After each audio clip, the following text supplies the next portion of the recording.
Empezó en el 93 con México, sobre todo en sentido de apoyar procesos educativos para apoyar a la gente más pobre, la que más vulnerable, para que mejore su vida, apoyando desde nuestra experiencia de educación de adultos. Trabajamos en todo el mundo para promocionar la educación de adultos y así también trabajamos en América Latina.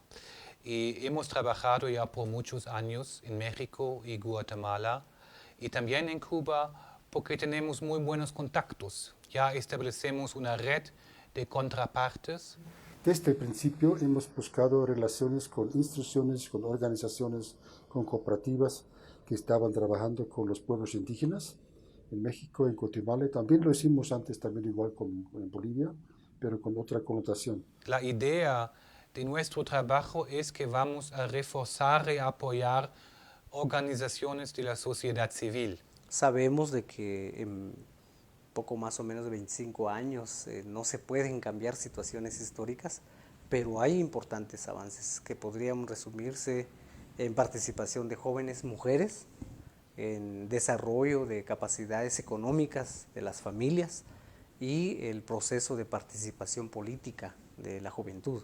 En muchos países, y no solamente en Guatemala, en México, también en Bolivia, Ecuador, Perú, donde estamos trabajando, realmente los grupos más vulnerables, grupo meta más vulnerables, son los grupos indígenas.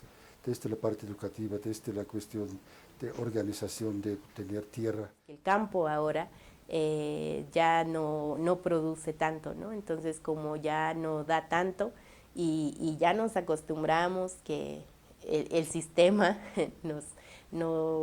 pues con todo su publicidad, con todo lo que nos ha enseñado, creo que nos ha enseñado a tener dinero, a comprar todo. Todos los que terminaban la primaria aquí se quedaban al campo, o los que tenían posibilidad sí salían a estudiar afuera, Nococingo, San Cristóbal.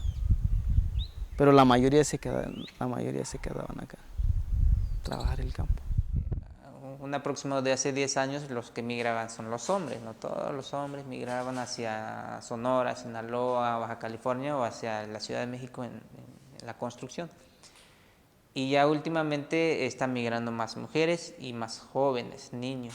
País como Guatemala, que tenemos el tercer o cuarto puesto del mundo en la peor distribución de la tierra, es difícil romper los ciclos de la pobreza sin tierra para trabajar. El proyecto empieza en condiciones marginales absolutas, ¿no? Creo que era nuestra voluntad, nuestras ganas de construir un proyecto de educación de calidad para la población indígena que es de toda esta zona. Era en ese tiempo una manera de decir ya basta, ¿no? Y la idea era ver qué necesidades de formación o qué tipo de formación o qué estaba pasando, qué necesidades de formación exigía el contexto y qué necesitábamos en las organizaciones para seguir fortaleciendo el tejido. El trabajo de todas las organizaciones está dirigido a fortalecer el tejido social, a tratar de generar oportunidades de vida en las comunidades, a protección del territorio, y el modo de proteger el territorio con todo lo que está pasando era poder construir en el propio territorio. Y yo creo que eso, desde muy distintas visiones, desde muchos debates y muchas discusiones, era lo que sí nos junta a todas y a todos. Y ahí fuimos haciendo el diálogo y sobre eso nos iba construyendo, deshaciendo, haciendo, cambiando el modelo, pero eso nos junta a todas, sobre todo fortalecer el tejido.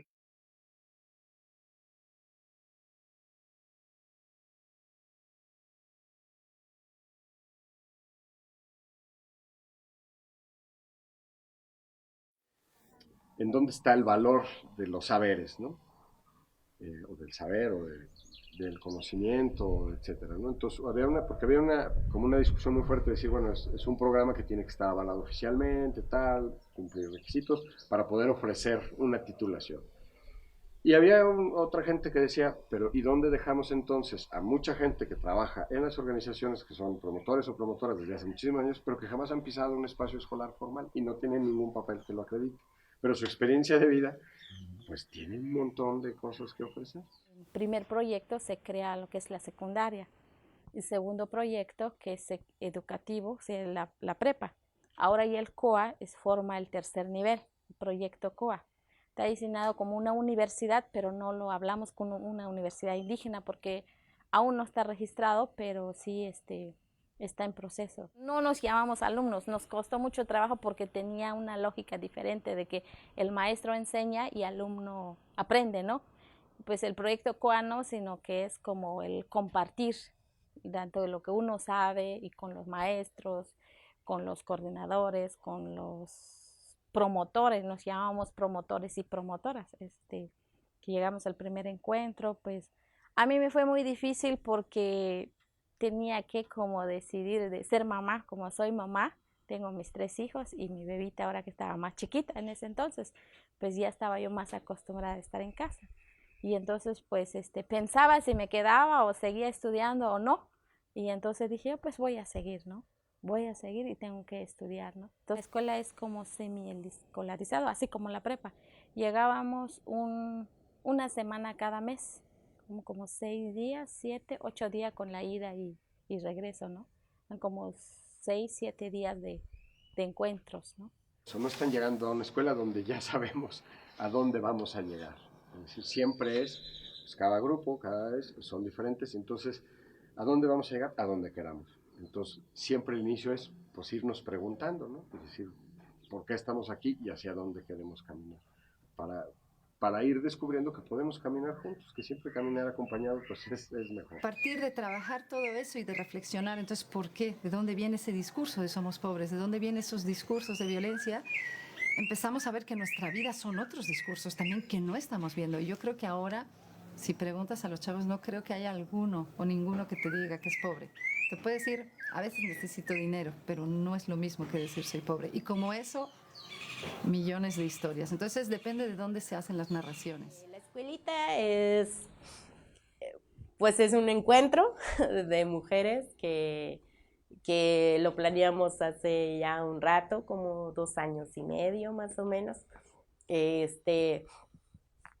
Lo soñamos hacer con puras mujeres porque pensamos también que era como bien importante tener como nuestro propio proceso como mujeres, porque muchas veces estando con los compañeros es como bien difícil que una mujer tome la palabra o decida o opine.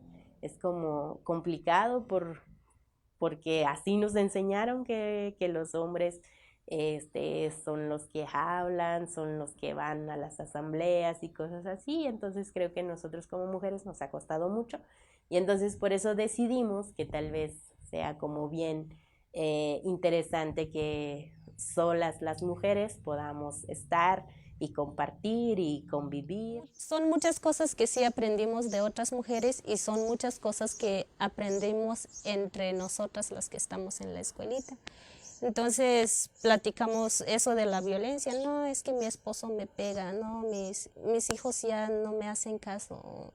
Y entonces, y a veces llegamos como tristes, llegamos, no sé, como que no tenemos ganas tanto, pero ya cuando empezamos, pues nos quita toda la tristeza, toda la preocupación, y eso me gustó mucho la escuelita.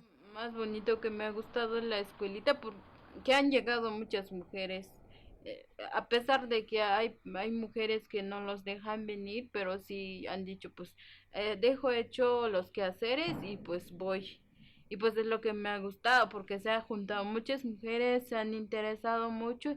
Igual lo que me ha gustado es que en cada una de nuestras encuentros siempre hacemos como manualidades. Hemos hecho aretes, osos, bolsas y pues a veces eso nos sirve mucho a aprenderlo porque algunas somos artesanas y ya podemos ir a venderlo también. La UCIRRED es una organización que nace del equipo del propio CESDER. O sea, muchos de los que formamos la UCI Red somos fundadores del CESDER, del Centro de Estudios para el Desarrollo Rural.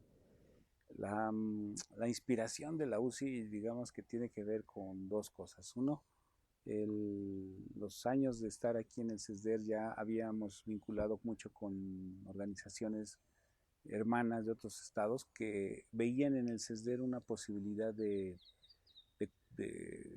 importante de experiencia educativa y que querían que les compartiéramos todo, ¿no? Entonces, esa necesidad de seguir compartiendo a otros es una de las ideas fundacionales de la UCI, ¿no? Es decir, cómo la UCI convertirse en una instancia que sea puente, vínculo, para compartir todo lo que se estaba generando en dos o tres décadas en el CESDER y que no distrajera al CESDER de su actividad local, territorial. Para estar aquí necesitas confrontarte, ¿no? O sea, no puedes estar sin hacerlo. Y eso es lo valioso del asunto, ¿no? Y también no cargarlo, no como una carga pesada, sino como un proceso, ¿no? O sea, claro, todo lo que has pasado y lo que hoy te contradice, te confronta y demás, pues también te sirvió para llegar precisamente en este momento en el que dices, ya no, quiero otra cosa y quiero quiero otras formas.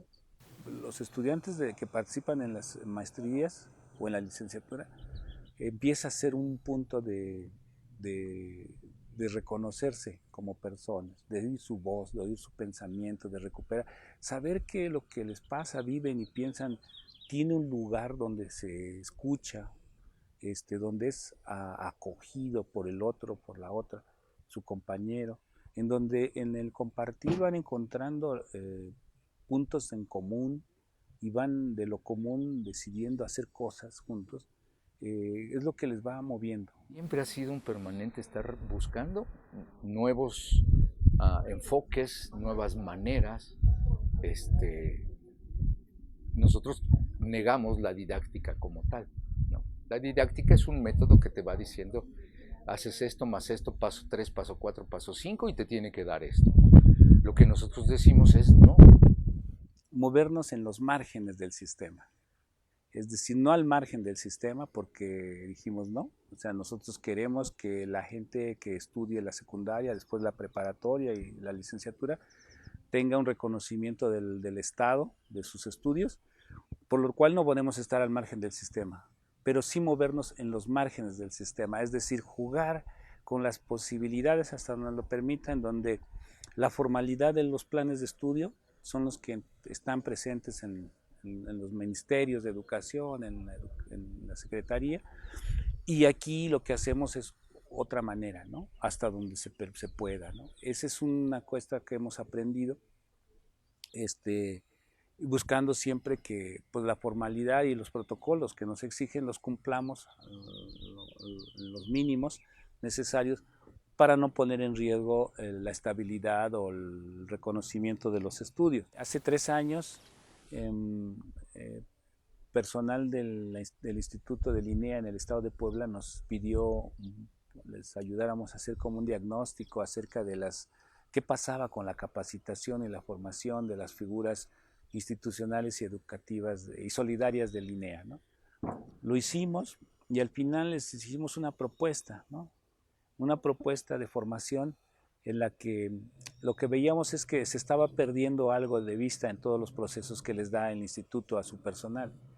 Les daban mucha información, muchas formas técnicas, pero no había un reconocimiento del trabajo de esas figuras. Eran personas que entregaban su esfuerzo, su alma, su corazón para la educación de adultos en condiciones muchas veces muy, muy limitadas, y eso no se valoraba. Y entonces le hicimos una propuesta y lo aceptaron y empezamos a dar varios diplomados. En el caminar con los diplomados que dimos por lo menos como 300 personas del INEA, del estado de Puebla, el siguiente paso fue de con ellos formular la maestría en educación con personas jóvenes y adultas. Entonces, la creación de esta maestría no fue como pues, se nos ocurrió, sino fue producto de un proceso, ¿no? En el que también la DBB participó con otras contrapartes. La ventaja con el trabajo de la maestría es que nos da un desarrollo, digamos, de otro nivel, porque abre espacios para la reflexión, para la sistematización de la práctica, y en Puebla ha tenido muchísimo éxito. También se ha intentado trabajar en Chiapas. La maestría creo que va a refrescar mucho, sumamente, fortalece demasiado es más, yo pienso que todos los que estamos en educación para adultos debiéramos estudiar esta maestría, ¿no? Sí, porque sí nos ayuda mucho. Creo que como todo es un proceso, ¿no? Que tenemos que ir caminando con esta nueva información o retomar esta información que estamos obteniendo, pero que sí nos va a ayudar mucho para continuar con ese trabajo que tenemos tan importante, que es la educación, ¿no? Que nos ha gustado tanto de tener relaciones con organizaciones estatales. En los años 2015, 2014, ya pudimos entrar en una cooperación con la Comunidad Europea en un proyecto nuevo para nosotros, sobre todo en cuanto a cómo se logra el derecho a la educación de adultos, con varias contrapartes con los cuales trabajamos aquí en el sur de México sobre todo, pero esto nos dio también una entrada al final al Instituto Nacional de Educación de Adultos, que por sí debería haber sido nuestra contraparte más importante en los últimos años, pero por muchos factores no ha sido posible porque probablemente hemos sido muy chiquititos para ellos. Pero este proyecto nos da una nueva posición que hasta en la formulación del nuevo proyecto, que va a ser para los próximos 9 años en la región, junto con Guatemala, logramos una propuesta transfronteriza para trabajar el tema de una trilogía, educación, migración y desarrollo, donde realmente se combinan muchas experiencias de nuestras contrapartes, pero también incluyendo ya en Guatemala un convenio que está por firmar con el Ministerio de Educación y con un convenio que ya tenemos con la Ixcheja de Chiapas, que es el Instituto Estatal.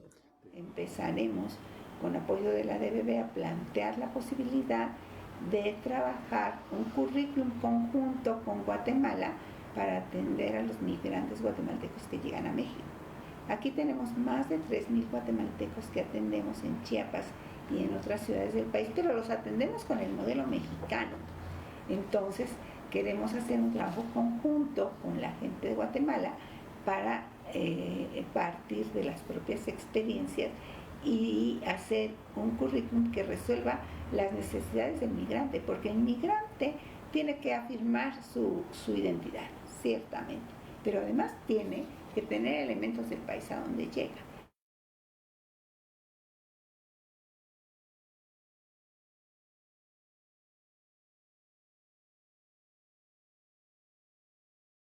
En la mesa te encuentras mayas del lado mexicano del sur, te encuentras mayas del lado guatemalteco, te encuentras organizaciones de la sociedad civil, te encuentras a academia del lado guatemalteco, del lado mexicano, te encuentras como una riqueza que al final llegas en un espacio en el cual las decisiones tienen que ser consensuadas, donde los temas de abordaje tienen que estar igualmente definidos, decididos por una estructura, y de repente estas diferenciaciones, vamos a ponerlas en un nivel formativo, pues pueden generar como muchos choques, ¿no? Porque entonces los procesos pueden ser un poco más populares, o los procesos pueden ser un poco más que requieren de una profundidad mucho mayor, y en otros casos no. Entonces, bueno, al final eso en la mesa como reto nos ha ido permitiendo definir metodologías de trabajo que sean adecuadas para todas y todos, pero que además tengan un componente central, y es que la mesa tiene las propias capacidades de manera interna para poder abordar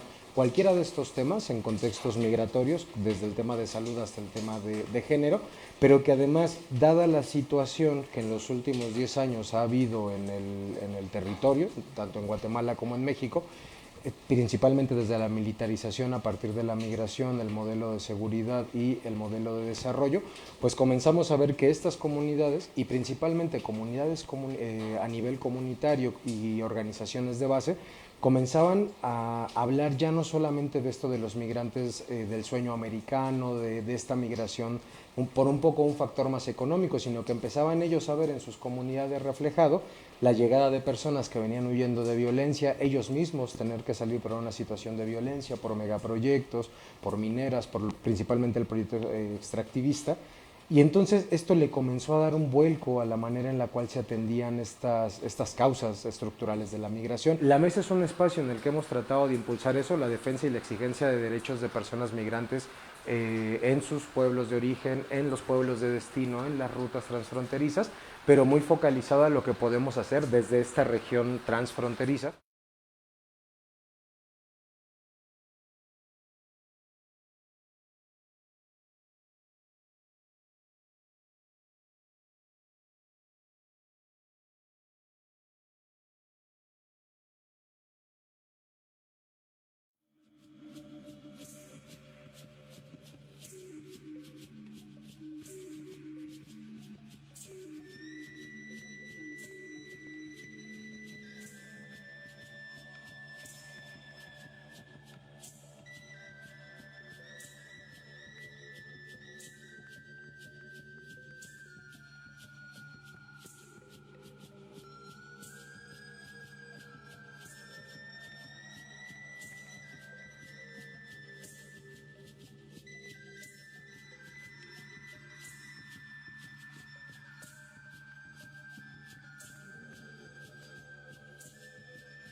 Empezamos esta organización la fundan dos parejas, unos de ellos eran médicos, una pediatra y el otro era un infectólogo, un médico infectólogo, y la otra pareja me parece que eran antropólogos, ¿no?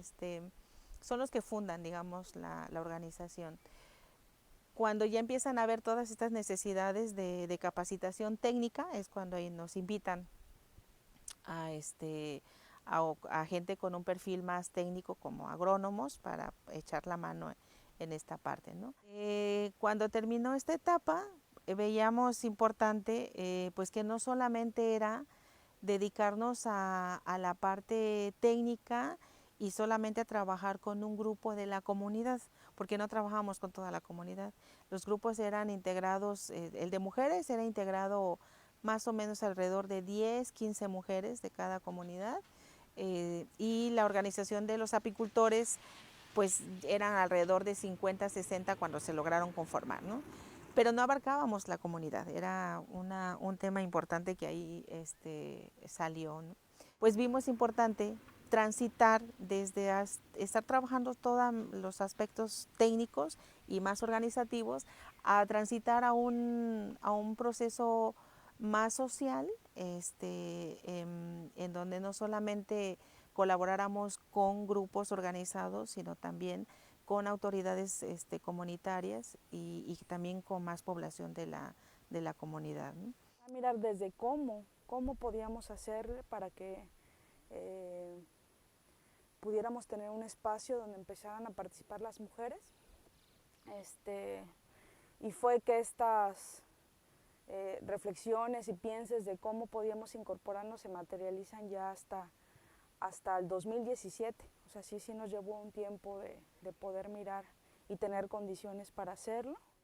El tema que podía convocarnos de manera como mucho más amable era el tema de la salud y empezar a entender desde dónde en la salud, y entonces en ese sentido iniciamos con una campaña informativa en 2017 que básicamente la campaña lo que pretendió fue, nuestra campaña se llamaba Juntas Cuidamos y Defendemos la Salud de Nuestro Territorio, y era informar a las mujeres de 16 comunidades sobre los riesgos a la salud ocasionados por el modelo agroindustrial, en específico por el uso de agroquímicos en la región.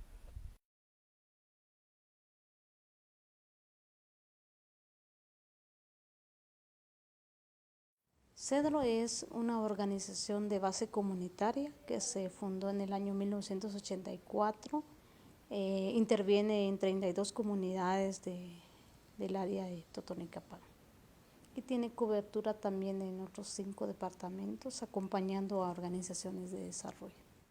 En Totonicapán tenemos una atención directa, estamos atendiendo a grupos de base que se dedican a la producción agrícola, otros que se dedican al tema de artesanías, otros también que se dedican al tema de salud, el tema de educación. También tenemos grupos que se dedican al todo tema financiero. CEDRO tiene una intervención de manera integral. Al inicio del trabajo de CEDRO nosotros analizamos que la población rural está en desventaja con la población urbana. Entonces se pensó de tener una organización propiamente de las comunidades de aquí de Totonicapán. Por eso CEDRO es una asociación de las comunidades rurales de Totonicapán. En otras palabras, es una asociación de la población indígena de Totonicapán. Cuando CEDRO surge, había una ausencia del Estado. El principio era sustituir al Estado, pero luego de los acuerdos de paz se consideró de que mejor coordinemos con el gobierno para nosotros no asumir la responsabilidad que le toca. Serjus surge en el 1986, ya como formalmente a través de una personalidad jurídica, pero realmente había trabajado 5 o 6 años antes. Nacimos en un contexto de guerra interna, de conflicto armado interno, y surge luego de hacer una reflexión de sistematización de procesos organizativos, y esa sistematización dio lugar a que habían necesidades y debilidades dentro de la organización comunitaria de parte de la línea de fortalecimiento institucional, que es que la organización tenga la capacidad de poder ser un sujeto político y económico en el país. Entonces nosotros definimos ser una organización de acompañamiento a esas organizaciones. Desarrollamos procesos de acompañamiento a organizaciones comunitarias y su nombre, digamos, formal es Asociación Comunitaria para el Desarrollo Serjus, y las siglas de Serjus significa Servicios Jurídicos y Sociales. Ha sido una organización que impulsa la organización, la participación ciudadana, y que se ha enfocado en defender los derechos de las comunidades, de los más desprotegidos en este sentido. Se ha encargado o ha sido una organización que ha impulsado los procesos horizontales, podríamos decir, de toma de decisiones, de recuperar y respetar las formas propias de organización. Ha sido una organización que se ha enfocado en impulsar, como decimos, un sistema de organización propio desde las comunidades. Tratamos de que ellos, a partir de las necesidades de la comunidad, puedan plantear un perfil de proyecto, luego negociarlo ante las autoridades municipales para ver si es posible una asignación de recursos. Prodesa surge a finales de los años 80 en el contexto de un país que está en guerra, ¿verdad? Que está en medio de un conflicto armado muy sangriento, muy violento, y donde los pueblos indígenas están en unas condiciones de sometimiento muy parecidas a la colonia, ¿verdad? Es decir, a la exclusión de participación política, a la exclusión en el acceso a los recursos y a pues, distintos tipos de marginación, de discriminación y de racismo. Nace desde una posición laica de apoyar las luchas de los pueblos indígenas en materia de educación, de preparación, de formación de líderes. Esa es como la idea inicial. Y también en el apoyo a todos los procesos de gestión del desarrollo comunitario, de la lucha contra la pobreza y de la lucha por la soberanía alimentaria posteriormente. Surgió Prodesa en mi comunidad, entonces empecé a colaborar, a participar en las formaciones. Entonces de ahí pues me tomaron como un trabajador de Prodesa. Antes tal vez es un tortilla con frijolito, pero tal vez viendo los cambios pues ya viene, ya están consumiendo pacayo con huevo con frijolito y entonces ya es un cambio, ya están apropiando de uno de sus cosechas, están apropiando de sus esfuerzos que hay en su campo. Entonces esos son los cambios, pues, lo que yo valoro mucho, expreso mucho, porque la verdad eso es lo que queremos.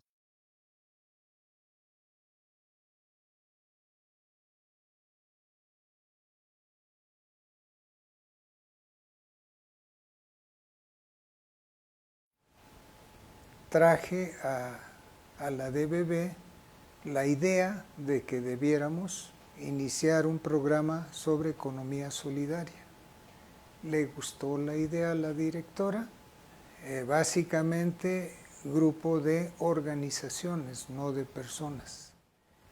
Tratándose de técnicas más pedagógicas, pues asimilamos lo que DBB trabajaba. Tratándose de técnicas más de educación popular, la DBB nos permitió usar nuestras propias técnicas de capacitación. Hoy en día estamos trabajando en el grupo promotor de la economía solidaria un nuevo programa a partir de una planeación estratégica que hicimos hace un par de años, más los resultados del Foro Internacional sobre Economía Solidaria celebrado el año pasado. Todo esto nos lleva a que, uno, vamos ahora a sistematizar y actualizar el material que hemos ido desarrollando sobre economía solidaria, y dos, que vamos a tratar ahora de formar capacitadores de varias organizaciones, priorizando las que ya estuvieron en contacto con nosotros, formar a sus capacitadores para que puedan continuar la tarea en su región, ya no solo en su organización misma, sino con otras organizaciones de su región. Gracias a la DBB nos hemos encontrado varias organizaciones, instituciones, universidades, en fin, porque es el vínculo en varias ocasiones, independientemente del financiamiento, ¿no?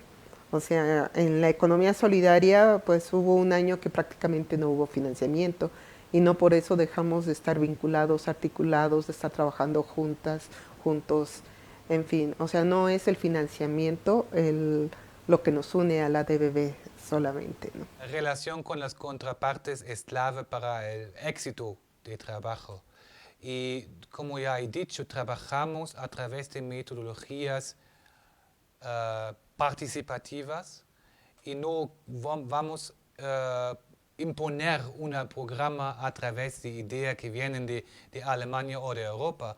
Nosotros queremos apoyar y establecer programas que son en plan de las necesidades de la población. Creo que se puede decir que DBB en estos 25 años que estamos aquí en la región, lo que nos ha hecho conocer es este respeto que hemos tenido y sobre todo también apoyar procesos chiquititos que al final no cambian la sociedad, pero cambian la vida en cierto punto a las personas, a las familias, a las mujeres, a los jóvenes,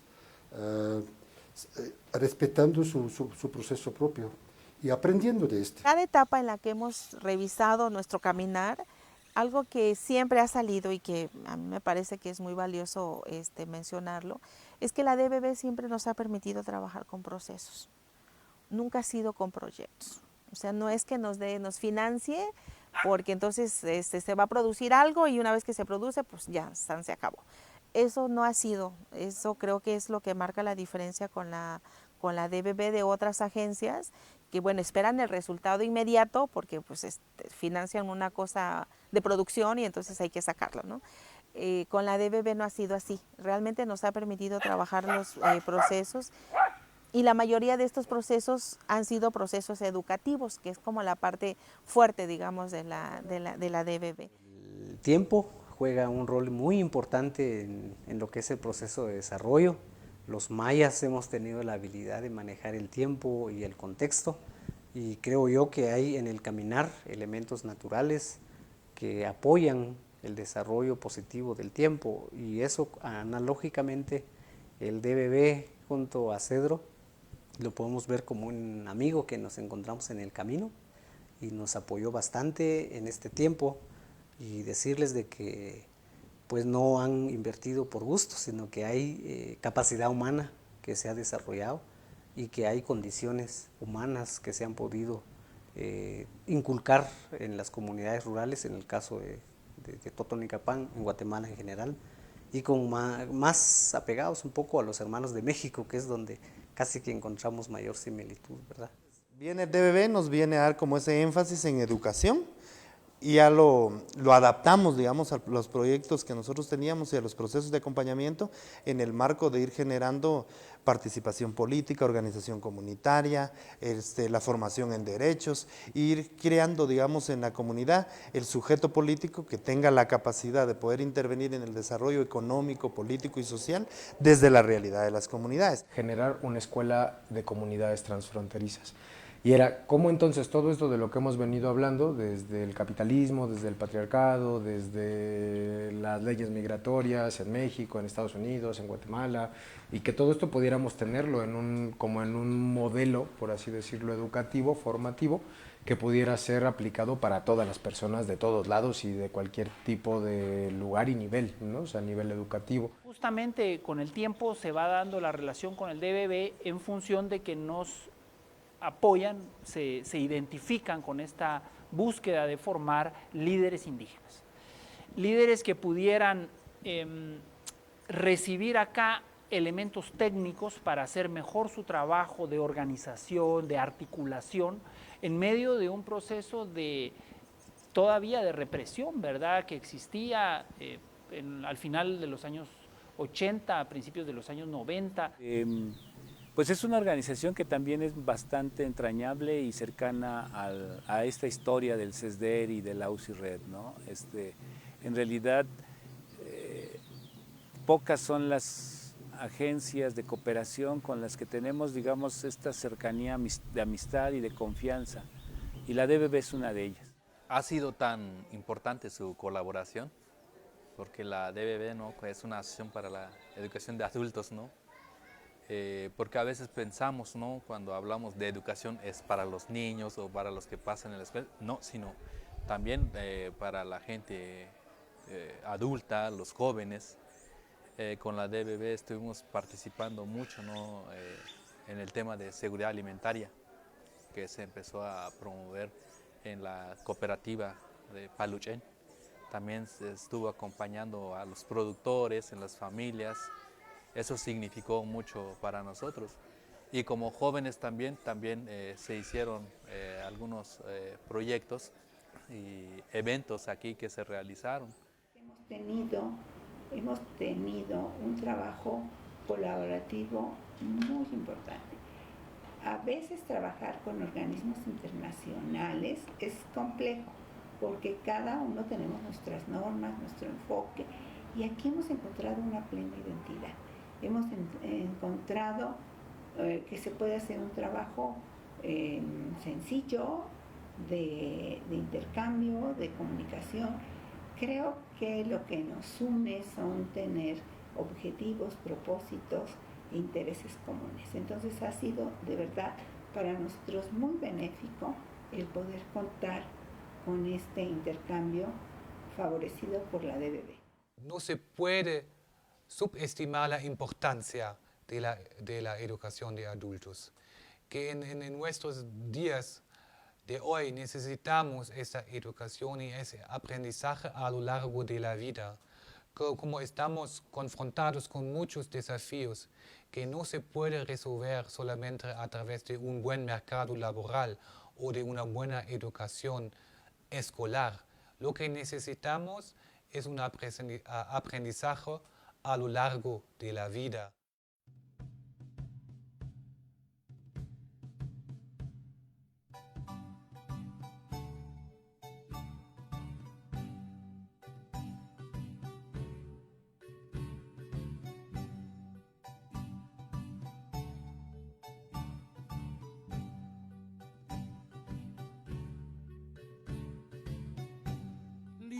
Likanansil ilota mutanal kuyun muskalakan taskabiu tu sali sakan sakanapin hakay sakananse atik tinamesbal sakan sakalapin Manuel tastik tambul tebul tastik tebul metik tastik bojo taktik tastik rabel.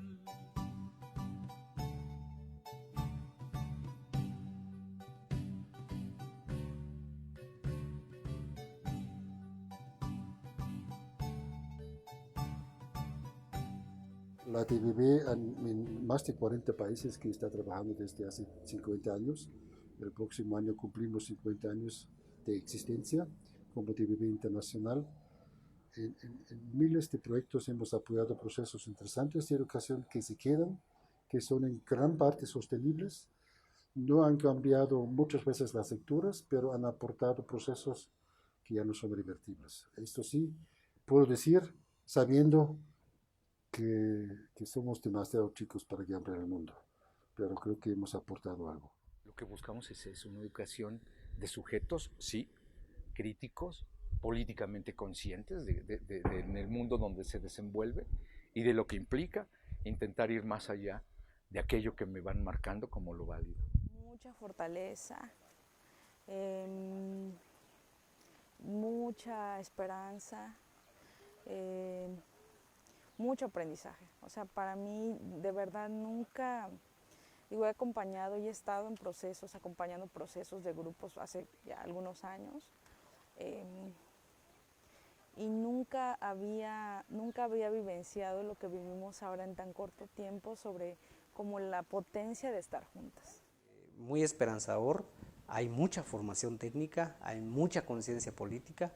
Las amenazas y los riesgos hacia los dirigentes de las organizaciones no han cesado, han reducido en una época comparado al 82, pero creemos nosotros que hay avances importantes y estos jóvenes van a seguirle dando fuerza y lucha a este movimiento, no solo en Guatemala, sino creo yo en todo lo que es Mesoamérica, partiendo de México, Nicaragua, con todo el conflicto que está pasando, pero creemos que sí hay esperanza para cambiar poco a poco, pero sí estamos cambiando las condiciones de vida.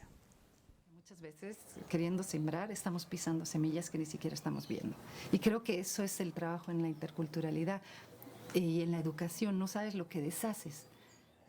Las luchas sociales no pueden estancarse, no pueden quedarse atrás, no pueden ser aisladas y es justamente lo que nosotros hacemos o promovemos.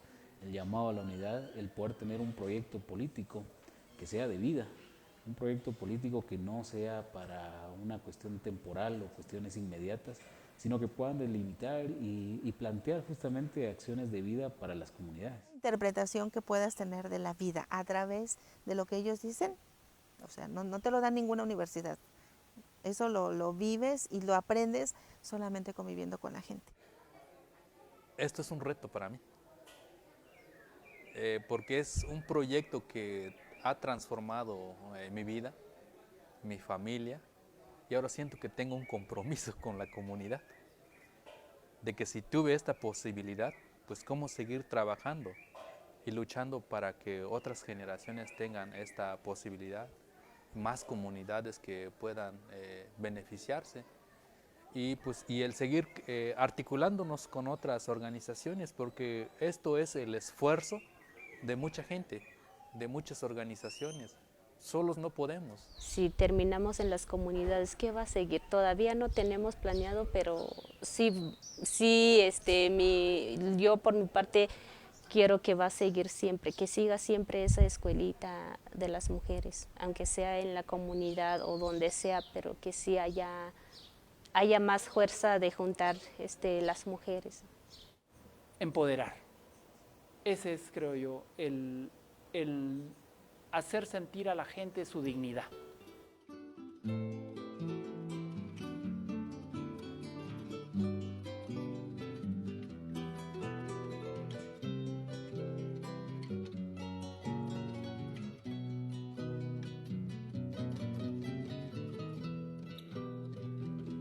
No te van a callar con su torpe silencio, no te van a callar jamás con ese olvido necio, no te van a callar de agotamiento, no se puede matar así el pensamiento. No pueden esconder lo que sucede, y tendrán que pagar al fin todo lo que se debe. No te van a callar ante la historia, no te pueden borrar jamás de la memoria. No te van a callar con su sordera, no se puede callar así, de esa manera. No te van a callar, no te van a callar, pueblo de Chiapas, con rollos de papel de piel y con culatas. No te van a callar con su insolencia, no te van a callar jamás con gestos de indulgencia, no te van a callar. Su comandante no se puede callar así, una voz tan garante. No te pueden callar.